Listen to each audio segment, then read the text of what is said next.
সবাই জানেন, জনগণের সম্পদ চুরি করার অভিজ্ঞতা আমাদের নেই। দলীয় কর্মীদেরকে দিয়ে চাঁদাবাজি করার অভিজ্ঞতা আমাদের নেই। শিক্ষা প্রতিষ্ঠানগুলোতে গণরুম কায়েম করে টর্চার সেল গঠনের অভিজ্ঞতা আমাদের নেই। সর্বপর্যায়ে মাথা থেকে পায়ের কথা দুর্নীতি করার অভিজ্ঞতা আমাদের নেই। আমরা ক্ষমতায় যাইনি ঠিক আছে, কিন্তু 5 বছরের জন্য আমরা ছিলাম ক্ষমতার ছোট্ট অংশীদার। 2001 থেকে 2006 সেই সময় সরকারের স্টিয়ারিং যাদের হাতে ছিল তারা দেশকে সুশাসন দিতে ব্যর্থ হয়েছিল।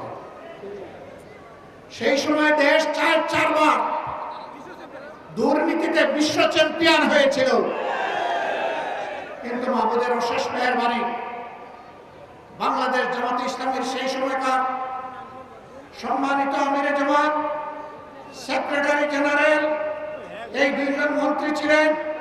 3টা মন্ত্রণালয়ে তারা সেবা দান করেছেন জনগণকে। তাদের শাসনামল শেষে অনুবীক্ষণ যন্ত্র দিয়ে, টেলিস্কোপ দিয়ে তাদের কোন দুর্নীতির ষড়যন্ত্র ছিল কিনা তা আবিষ্কার করার জন্য বিভিন্ন মহল ঝাঁপিয়ে পড়েছিল।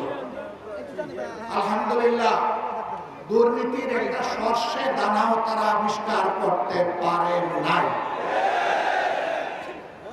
এই 2 মন্ত্রীর 4টা হাতের 20টা আঙ্গুল আল্লাহ তাআলা সম্পূর্ণভাবে পরিচ্ছন্ন রেখেছিলেন।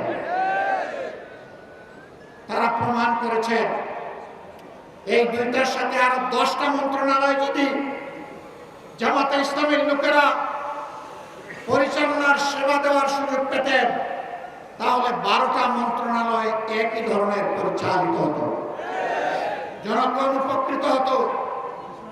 তাদের এই সাফল্য দেখে যারা দুর্নীতিবাজ, যারা এই দেশের কল্যাণ চায় না, তারা শঙ্কিত হয়ে পড়েছিল। জামাত যদি এইভাবে এগিয়ে যায়, এই দেশে যদি সুশাসন সুবিচার প্রতিষ্ঠিত হয়, দুর্নীতিমুক্ত বাংলাদেশ যদি তৈরি হয়ে যায়, তাহলে সমাজে আর বিভাজনের রাজনীতির এই ব্যবসা চলবে না। সুতরাং যে কোনো মূল্যে জামাতকে বাংলাদেশের রাজনীতি থেকে অস্তিত্বহীন করে দিতে হবে। তারা সেই ষড়যন্ত্র শুরু করেছিলেন। 15.5 বছর ষড়যন্ত্রের বাস্তবায়নে এমন কোন পদক্ষেপ নেই যা তারা নেননি। কিন্তু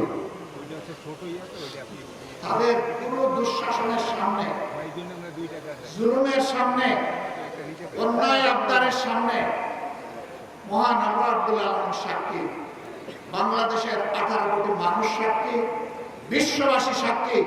জামাতে ইসলামীর নেতৃবৃন্দ তো দূরের কথা, সাধারণ একজন সমর্থক মাথা নত করেন নাই।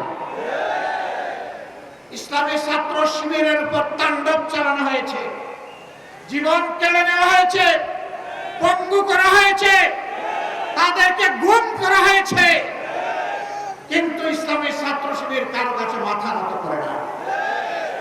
শিক্ষা প্রতিষ্ঠানগুলো থেকে ইসলামী ছাত্র শিবিরকে নির্মূল বলে ঘোষণা দেওয়া হয়েছে। হ্যাঁ, মুখে মুখে যে ঘোষণা তারা দিয়েছিল, ছাত্র সমাজের বুকে বুকে তার ভিন্ন কিছু তৈরি হয়েছিল, যার প্রমাণ এই 5 আগস্টের বিপ্লব সাধিত হওয়ার পরে ইতিমধ্যে ঢাকা বিশ্ববিদ্যালয় সহ বাংলাদেশের 4টি বিশ্ববিদ্যালয়ে ছাত্র সংসদ নির্বাচন অনুষ্ঠিত হয়েছে। আল্লাহর অসীম মেহেরবানিতে ছাত্র এবং ছাত্রীদের ভালোবাসা সিক্ত হয়ে ইতিহাসের নতুন রেকর্ড তৈরি করে ইসলামী ছাত্র শিবির তারা সফলতা অর্জন করতে সক্ষম হয়েছে।